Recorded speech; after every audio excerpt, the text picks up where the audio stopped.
दिल्लीचेही put चाटतो, मुजरे करीतो अशा शब्दात उद्धव ठाकरेंनी शिंदेंवर टीका केली आहे। हुजरेगिरी करणारे बाळासाहेबांचे विचार पुढे काय नेणार असा हल्लाबोल सुद्धा ठाकरेंनी केलाय। भाजपसोबत कधीच जाणार नाही असंही ठाकरेंनी म्हटलंय। मुंबई पालिका जिंकणारच असं म्हणत ठाकरेंनी भाजपला आव्हान दिलंय।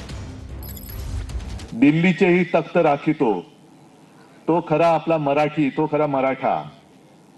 आपण मरे मरे जे काय फोटो बघतो, दिल्लीचेही बूट चाटितो,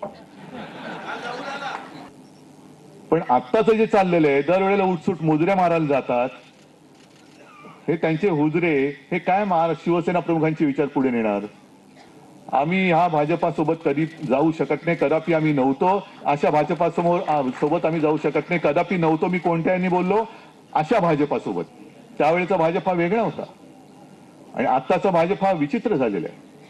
म्हणून जे मी दसऱ्याच्या मेळाव्यात बोललो की आत्ताचा भाजप हा अमिबासारखा झालेला आहे, त्याला आकार नाही, उकार नाही, काही नाही, एक पेशीय। म्हणजे यांचं जे काही सगळं चाललंय की सगळं काही माझ्याच हातामध्ये पाहिजे, या अहमपणाचा फुगा तुम्ही जे आता म्हणालात ना, गुलालात नाहून निघायचं आहे, तो गुलाल असा तसा नाही। या अहमपणाचा फुगा फोडून जो विजय मिळणार आहे त्या विजयाच्या गुलालात आपल्याला नाहून निघायचं। सगळं काही चोरायचं आणि राज्यकर्ता म्हणून मिरवायचं, ही लोकशाही, ही खोटी लोकशाही आहे। ही खोटी लोकशाही मला नाही वाटत देशातली जनता ही स्वीकारू शकते। आणि तुम्हाला राज्य तरी कशाला पाहिजे? आम्ही म्हणतो ना, आम्हाला मुंबई जिंकायची आणि आम्ही जिंकणारच, कोणत्याही परिस्थितीत जिंकणार।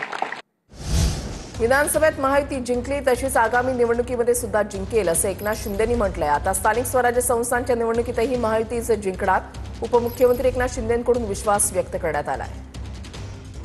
बिल्कुल, लोकसभेमध्ये महायुती जिंकली आहे, विधानसभेत महायुती अतिशय लँडस्लाइड विक्ट्री घेऊन लाडक्या बहिणींनी, शेतकऱ्यांनी, सगळ्यांनीच मतदान केलं आणि जिंकली महायुती। आता स्थानिक स्वराज्य संस्थांमध्ये देखील महायुती जिंकली। उदय सामंत एकनाथ शिंदेंची बाजू सावरण्याचा आव आणतायत असं भास्कर जाधवांनी म्हटलंय। दाओस दौऱ्याच्या वेळेला सामंत आणि फडणवीसांची गट्टी जमली असं भास्कर जाधवांचं म्हणणं आहे। सामंतांच्या चलाख बोलण्यामुळे कोणाच्या काही लक्षात येत नाही असं भास्कर जाधवांचं म्हणणं आहे। तर भास्कर जाधवांनी माझं कौतुकच केलं, त्यांनी माझी शैली आवडली असेल असा टोला उदय सामंतांनी भास्कर जाधवांना लगावलाय। ज्या वेळेला मागच्या वेळेला डाओसला महाराष्ट्राच्या वतीनं मुख्यमंत्री म्हणून देवेंद्र फडणवीस आणि उद्योग मंत्री म्हणून उदय सामंत गेले, तिथंच त्यांचं मेतकूट जमलेलं आहे। त्यामुळं एकनाथराव शिंदेंची बाजू सावरण्याचा आव आणायचा, परंतु देवेंद्र फडणवीसांना कुठेही डॅमेज होऊन द्यायचं नाही याची ते नेमकी काळजी घेत आहेत। हे आपल्या त्यांच्या चलाक बोलण्यामुळे कोणाच्या लक्षात येत नसेल, पण ते खूप चलाखीनं वागतायत। मला असं वाटतं की भास्करराव जाधवांनी माझ्यावर काही टीका केलेली नाही। कदाचित मी ज्या पद्धतीनं पक्षाची बाजू मांडतो ती त्यांना आवडत असावी, म्हणून त्यांनी केलेलं हे कौतुक आहे।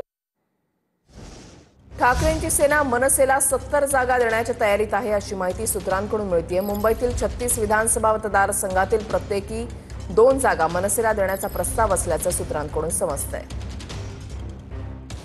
ठाकरेंची सेना मनसेला 70 जागा देण्याच्या तयारीत असल्याचं सूत्रांकडून कळतंय। मुंबईतील 36 विधानसभा मतदारसंघातील प्रत्येकी 2 जागा मनसेला देण्याचा प्रस्ताव आहे। ठाकरेंच्या सेनेच्या वरिष्ठ नेत्यांमध्ये फॉर्म्युल्यावर प्राथमिक सहमती दिसतेय।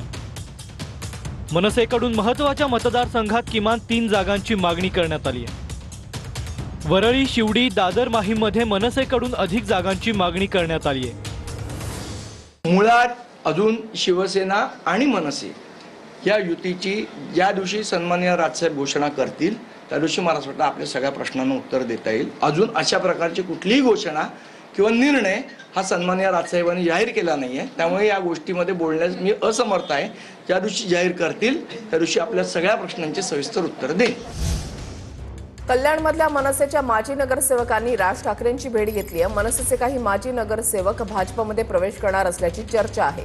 माजी नगरसेवक प्रकाश भोईर, सरोज भोईर, मंदा पाटील, कोमल पाटील, कस्तुरी देसाई भाजपच्या वाटेवर असल्याची चर्चा आहे। याच पार्श्वभूमीवर राजू पाटील आणि माजी नगरसेवकांनी राज ठाकरेंची भेट घेतली आहे। बातमी पालघर जिल्ह्यातून आहे।